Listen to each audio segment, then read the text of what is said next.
Hello student, आप सब लोगों को most welcome.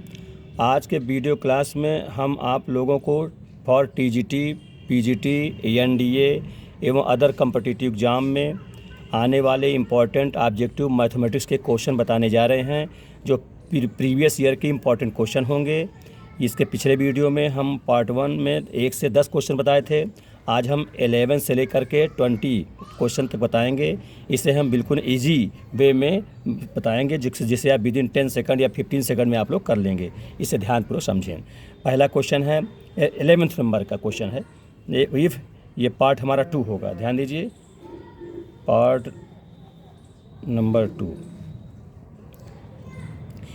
If function F X is equal to 1 plus K X का root minus 1 minus K X का root by X, ये condition है -1 less than or equal X less than or equal 0। और दूसरा कंडीशन में है 2x plus 1 divide by X minus 2 जब 0 यानी 0 less than or equal to X less than or equal 1 हो। ये फंक्शन कंटिन्यूस हो एट एक्स बराबर 0, then find the value of K. अगर कंटिन्यूस है तो के का मान बताना है। 4 ऑप्शन दिए हुए हैं, ठीक है। तो इसको देखिए, तो एट एक्स इक्वल 0 पर इसे हम ट्रिक से बताएंगे। पूरा left hand limit right hand limit ना लिखते हुए शॉर्ट ट्रिक बताएंगे। तो इसमें यही कहेंगे, सबसे पहले at X is equal to 0 ये लिख देंगे। फिर लेफ्ट के लिए इस प्रकार लाइन ऐसे लेफ्ट में खींच देंगे, इधर राइट में खींच देंगे। तो लेफ्ट के लिए जो 0 से कम हो वो फंक्शन लिखेंगे। तो 0 से कम वाला फंक्शन ये होगा, ये वाला फंक्शन ये होगा क्या, 1 प्लस के एक्स का रूट। और जो रूट लिखा है उसको हम पावर में लगा देंगे 1/2, ठीक है। ये करेंगे। तो ये हो गया। फिर -1 minus K X whole power 1/2 divide by X, ये हो जाएगा। और राइट सम 0 से ग्रेटर हो तो 0 से ग्रेटर में ये कंडीशन काम करेगी। तो इसको लिख देंगे 2x plus 1 divide by X minus 2। अब स्टूडेंट, अगर हम डॉट लिमिट x बराबर 0 रखते हैं तो 0/0 का रूप हो जाएगा, जो कि इनडिफाइंड हो जाएगा, अनडिफाइंड हो जाएगा, अपरिभाषित हो जाएगा। इसलिए ऐसा नहीं करेंगे। तो इसके लिए एक सुपर शॉर्ट ट्रिक है। बाइनॉमियल थ्योरम में आप पढ़े हो कि 1 plus X to power n हो, तो इसके लिए 1 प्लस एन एक्स कह देते हैं। ये पावर जो है एक्स के साथ मल्टीपल हो जाती है, आगे के टर्म छोड़ देते हैं। ये 1 प्लस एन वही इसमें लगाएंगे, या तो फिर एल हॉस्पिटल रूल से हल करेंगे, तो ये ज़्यादा अच्छा रहेगा। ये बाइनॉमियल एक्सपेंशन का प्रयोग करना है। तो ये हाफ जो है इसके साथ लग जाएगा। तो ये हो जाएगा 1 प्लस के एक्स गुणा हो गया y2 हो जाएगा। फिर -1 माइनस, ये माइनस हो तो प्लस बन जाएगा, के एक्स बटे डिवाइड बाई 2 हो जाएगा, और ये बटे एक्स हो जाएगा। तो ये -1 और ये +1 कैंसिल हो जाएगा। तो ये के एक्स बटे 2 और यहाँ भी के एक्स बटे 2, दोनों हाफ हाफ है, जुड़ जाएंगे और एक्स से कट जाएंगे। तो कितना बचेगा, यहाँ से के आ जाएगा, बटे के से कट जाएगा, वो के हो जाएगा। और राइट साइड में एक्स बराबर 0 रखेंगे। यहाँ 0 रख सकते हैं ना, क्योंकि अनफाइनाइट नहीं होने पाएगा। 0 रख देंगे। जब 0 रख देंगे यहाँ पर क्या हो जाएगा, 0 प्लस 1 डिवाइड बाई 0 माइनस 2, तो बराबर कितना हो जाएगा, -1/2। तो ये लेफ्ट लिमिट में के आया और राइट लिमिट में -1/2 आ गया। तो इसका मतलब के का मान हो गया -1/2। ये आंसर हो जाएगा, क्योंकि खुद ही कह दिया है कि लेफ्ट हैंड लिमिट माने कॉन्टीन्यूअस है, अर्थात लेफ्ट लिमिट राइट बराबर हो जाएगा। फंक्शन पॉइंट इस पॉइंट पर मान 0 पर भी पॉइंट देख लेंगे, वो भी इतने -1/2 आएगा। इसका मतलब कौन सा ही ऑप्शन, सी नंबर, के इक्वल टू -1/2, ये टिक हो जाएगा, ठीक है। ये क्वेश्चन हुआ। अब अगला क्वेश्चन देखिए, क्वेश्चन नंबर 2, ठीक। Integration 1/1 plus 3 tan x dx ये है। तो इसको सॉल्व करने का तरीका ये है कि tan को सबसे पहले साइन और कास में चेंज कर लेंगे। तो ये होगा क्या, integration 1/1 plus 3 sine X divide by cos X. अब ये ऊपर जाके एलसीएम करेंगे, ये हो जाएगा cos x divide by cos x plus 3 sine x और dx ये हो जाएगा। अब इससे देखिए, यहाँ cos एक्स है न्यूमरेटर में और साइन नहीं है, तो इसमें जैसे नीचे cos और साइन है तो ऊपर भी साइन आना चाहिए। ये हम ट्रिक के द्वारा बताएंगे। सबसे पहले ध्यान दें, इससे जाने से पहले एक ट्रिक जान लीजिए, तभी सवाल हल कराएंगे। ट्रिक ये स्टूडेंट इस प्रकार से हो, जैसे a cos x plus B plus हो चाहे माइनस हो, बी साइन एक्स उसी टाइप का नीचे भी हो, ये सी कास के नीचे कास्ट हो और साइन के नीचे साइन हो, plus C cos X plus D sine X, इस टाइप का कोई इंटीग्रेशन हो तो इसका ट्रिक हम आपको बता रहे हैं, बहुत ही सुपर शार्ट ट्रिक है ये। इसके से लगाएंगे तो विद इन 10 सेकंड में कर ले जाएंगे। तो देखिए इसका ये गुणा कराएंगे, इसका ये गुणा कराएंगे, इससे गुणा करेंगे तो ये होगा क्या यहाँ पर ए सी, ये ट्रिक है ना, ऐसे A C plus B D, A C plus B D divide by नीचे वाले को वर्क कर देंगे, यानी C square plus D square, ये हो गया आई इंटू ये कोष्टक करके एक्स लिख देंगे। ठीक, ये है ट्रिक। इसमें ये करेंगे फिर प्लस लगा देंगे, फिर इसके बाद तिरछा गुणांकों का, ठीक है ना, ए का डी के साथ करेंगे तो ये हो जाएगा ए डी, फिर ऐसे क्रॉस करेंगे, इसका ऐसे करेंगे तो माइनस बी सी, ये करेंगे इसका ए डी, फिर बीच में माइनस हो जाएगा बी सी, और डिवाइड वही रहेगा, क्या चीज़, ये सी स्क्वायर प्लस डी स्क्वायर, ये ट्रिक है, इसको आप समझेंगे तो बड़ा अच्छा रहेगा, ये हो जाएगा। और इंटू उसके बगल में जो है लाग में लिख देते हैं, डिनोमिनेटर को लाग में लगा देते हैं, ये log C cos X plus D sine X का मॉड, क्योंकि मॉड इसलिए आते हैं कि लाग हमेशा पॉजिटिव के लिए डिफाइंड है, नेगेटिव लिए डिफाइंड नहीं है। अब प्लस आई कांस्टेंट, कोई कांस्टेंट के लगा देते हैं, सी कुछ भी लगाते हैं। ये स्टूडेंट ट्रिक है, ध्यान दे ट्रिक को। इंटीग्रेशन इस टाइप का हो, A cos X plus B sine X, अच्छा पहले साइन हो तो हम पहले कॉस कर लेंगे, बाद में साइन कर लेंगे। अगर इसमें कोई एक टर्म नहीं है साइन कास में, उसको जीरो साइन या जीरो कास करके बना लेंगे। जैसे इस फंक्शन में दिए गए प्रश्न में कॉस एक्स साइन नहीं है, इसमें जीरो लगा लेंगे, जीरो साइन करके फिर यही ट्रिक लगा देंगे, A C plus B D divide by C square plus D square into X plus A D minus B C divide by C square plus D square into log of denominator function जो है वो लिख देंगे। ठीक है, अब question पे चलें। देखिए क्वेश्चन है, तो ये जो प्रश्न है तो कास लिखा है,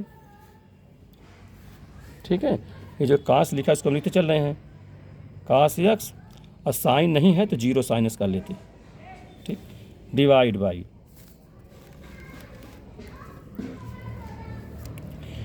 by cos X plus 3 sine X D X. अब इसे ही यही ट्रिक लगाते हैं, यहाँ इसमें गुणा, यहाँ ये गुणा, तो एक यहाँ एक गुणांक एक एक है, गुणांक लेना है, गुणा करना तो 1 हो जाएगा, और हमें जीरो है तो जीरो कर देंगे, डिवाइड बाई 1 का स्क्वायर और 3 का स्क्वायर, 3 3 9 10 हो जाएगा, बगल में एक्स लिख देंगे, फिर प्लस करेंगे, फिर तिरछा गुणा 3 है, यहाँ 1 है, 3 1 का 3 हो जाएगा,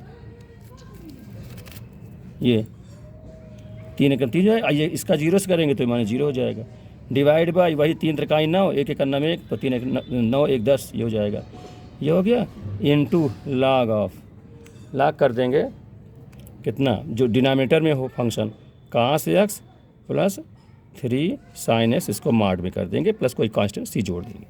ठीक है, अब इसको आगे हल करेंगे तो कितना हो जाएगा, 1/10 into X plus 3/10 into log of cos X plus 3 sine X का मॉड और प्लस सी।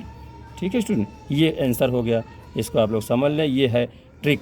ये तो हम समझा रहे हैं, आप करेंगे बहुत आसानी पूर्वक कर लेंगे। इसका मतलब ऑप्शन में पहला वाला सही होगा, देखिए ऑप्शन पहला ही ये है, ये वाला सही हो जाएगा, 1/10 एक्स प्लस 3/10 लॉग इतना कॉस एक्स प्लस 3 साइन के मॉड प्लस सी। ठीक है स्टूडेंट, समझ में आई बात है, ट्रिक को ध्यान दीजिएगा, बहुत अच्छी ट्रिक है ये। अब अगला क्वेश्चन देखिए, क्वेश्चन नंबर 13।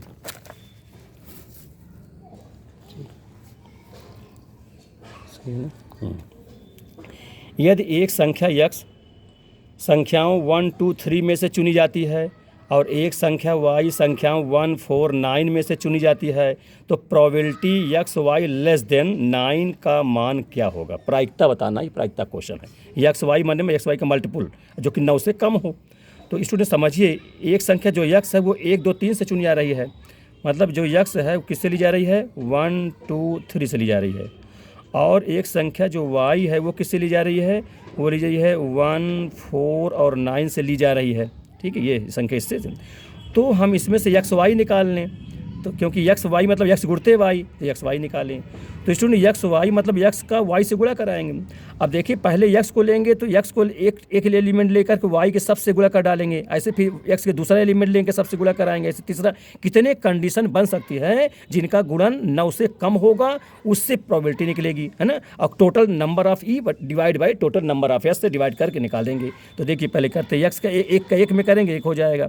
फिर एक का एक में, एक का 4 में करेंगे, ये हो जाएगा। फिर एक का 9 में करेंगे, इस प्रकार से ये हो जाएगा, ठीक है। फिर अब 2 का शुरू करेंगे, एक्स का दूसरा नंबर ले ले, फिर इसी में से 2 एक का नम 2, फिर 2 चौको 8, फिर 2 नवा 18, ये हो गया, ठीक है।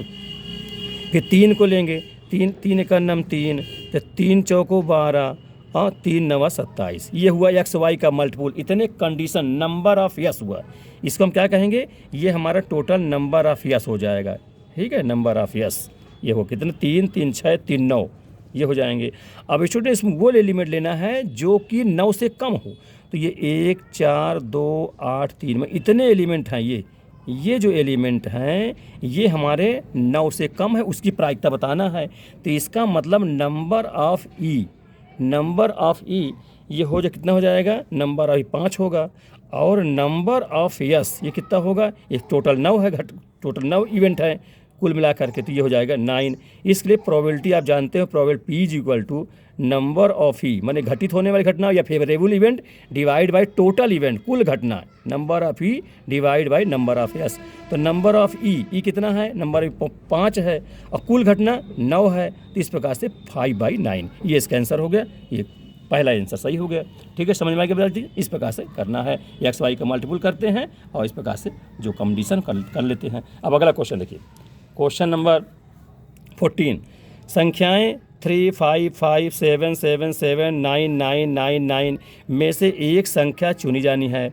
सभी संख्याओं का एवरेज यानी औसत या माध्य चुनी गई संख्या होने की प्रोबेबिलिटी यानी प्रायिकता क्या होगी, आपको बताना है। 4 ऑप्शन दिए हुए हैं, इसमें देखिए सुनिए। तो एवरेज चुनना है, एवरेज औसत जो हो, तो सबसे पहले सबको जोड़ करके हम जितनी संख्या हो नंबर ऑफ टर्म से डिवाइड करेंगे। तो इसमें लिखिए एवरेज निकालने के लिए औसत, माने औसत में हम एक्स बार लिख देते हैं, एक्स बार कितना जो 3 + 5 + 5 + 7 + 7 + 7 + 9 + 9 + 9 + 9 डिवाइड बाई कितने हैं, 1 2 3 4 5 6 7 8 9 10, 10 है, 10 से डिवाइड कर दूंगा। अब स्टूडेंट सब जोड़ लिया जाए, 5 3 8 8 5 13 7 20 7 27 27 3 30 4 34 34 6 40 3 43 43 7 50 2 52 52 8 60 1 61 61 9 70, ये 70 हो जाएगा। डिवाइड बाई 10, 0 0 कट गया, बराबर 7। माने इसका एवरेज जो आए इन संख्याओं को 7 आ गया। अब कहता है सभी संख्याओं का एवरेज माने जो आवे वो वही संख्या चुनना है और उसकी प्रायिकता बताना है स्टूडेंट। तो देखिए 7, अब देखिए जो एवरेज आया वो 7 है। अब इसमें प्रश्न में 7 कितनी बार आया है, 7 1 2 3 बार आया है। तो इसका मतलब नंबर ऑफ ई जो होगा, नंबर ऑफ ई वो 7 3 है तो 3 हो जाएगा। और नंबर ऑफ यस तो कुल घटनाएं माने कुल इवेंट, नंबर जितनी कुछ संख्याएं हों 10 हैं तो 10 लिख देंगे। तो probability P is equal to number of probability P is equal to number of E divide by number of S. तो पी नंबर ऑफ ई 3 है और नंबर ऑफ यस 10 है, तो 3/10 हो जाएगा, ठीक है। तो पहला ऑप्शन सही हो जाएगा। आप जानते हो प्रायिकता का मान सदैव 0 और 1 के बीच में होती है, कम से कम न्यूनतम 0 और अधिकतम 1 हो सकती, इससे ज़्यादा नहीं हो सकती, ठीक है। तो ये इस प्रकार ये क्वेश्चन है, समझ में आ गया होगा स्टूडेंट, है ना। औसत निकाल लिया, अब औसत की संख्या देख रहे हैं 3 है, 7 3 8 है। अगर औसत 9 आया होता तो 9 4 है तो यानी 4 हो जाता। इस प्रकार से जितने भी कंडीशन है उस कंडीशन देखते हुए इस पर क्वेश्चन हल हो जाएगा, ये आंसर हो जाएगा, ठीक है। आप अगला क्वेश्चन देखिए, क्वेश्चन नंबर 15, यदि यन प्रथम यन पदों का एपी में योगफल है, अर्थमेटिक प्रोग्रेशन जिसको समांतर श्रेणी कहते हैं, तथा 3 यस ने कंडीशन दी है, यन पदों का सम हो गया है, 3 यस यन बराबर यस यन 2, यस 2 यन है, मीन 2 यन पद का सम, ये यन पद का सम का 3 गुना है इसका। तो 3 यन डिवाइड बाई यस यन का मान क्या होगा। अब स्टूडेंट इसको अगर हम विस्तार से लगाना चाहेंगे तो बहुत समय लगेगा। n पदों का जो फल है उसमें रख करके निकालेंगे, प्रथम पद सारवंतर डी मानते हुए लगाएंगे तो टाइम लगभग 5 मिनट लग जाएगा। इसे हम विदिन 5-10 सेकंड में करना चाहते हैं, जिससे कंपटीशन में सफलता मिल जाए, नहीं तो सफलता नहीं मिल सकती। तो इसको ध्यान दें। अब यहाँ n पद हैं, अर्थमेटिक में है, तो अर्थमेटिक n पद को हम मान लेते हैं n बराबर प्रथम n पद 1 2 3 4 5 इस प्रकार से मानते जाते हैं, अनंत तक मान सकते हैं, ये मान लीजिए। अब इसमें जो दिया हुआ कि n पद का सम यस n है, तो ये 3 यस n बराबर यस 2n लिखा हुआ है। इसमें यही n बराबर 1 2 3 4 रखते हैं, तो हम n बराबर पहला पद रखते हैं 1 रखते हैं पहले। जब 1 रखेंगे तो कितना हो जाएगा 3 यस 1, ठीक, is equal to S 2 into 1। इसका मतलब क्या हो जाएगा 3 S 1 is equal to S 2, है ना, यस 2 हो जाएगा। तो इसमें देख रहे हैं स्टूडेंट, जो मान हम रख रहे हैं ट्रिक के माध्यम से, तो देखते हैं सबसे पहले ये कंडीशन शर्त लागू होनी चाहिए, माने दोनों पक्ष इक्वल होने चाहिए। तो ध्यान दो, ये 1 माने एक पहले पद का योगफल, अब प्रथम पद और प्रथम पद का योगफल वही होता है। तो यस 1 माने प्रथम पद क्या होगा, यही तो होगा 1। तो इसका मतलब यस 1 हमारा कितना हो गया 1 हो गया, तो 3 इंटू 1 लिख दिए। यस 2 माने प्रथम 2 पद का योगफल। अब प्रथम 2 पद कहाँ से पाओ, यही मान लोगे, नंबर 1 2 3 4 जो माना हूँ, इसमें ये और ये 2 प्रथम 2 पद हो जाएंगे, तो 2 1 3, तो 2 1 3, 1 + 2 ऐसे कर देंगे तो कितना हो जाएगा 3, और इधर भी 3, ठीक है, इस प्रकार से, ठीक, हाँ सही है। तो इस प्रकार से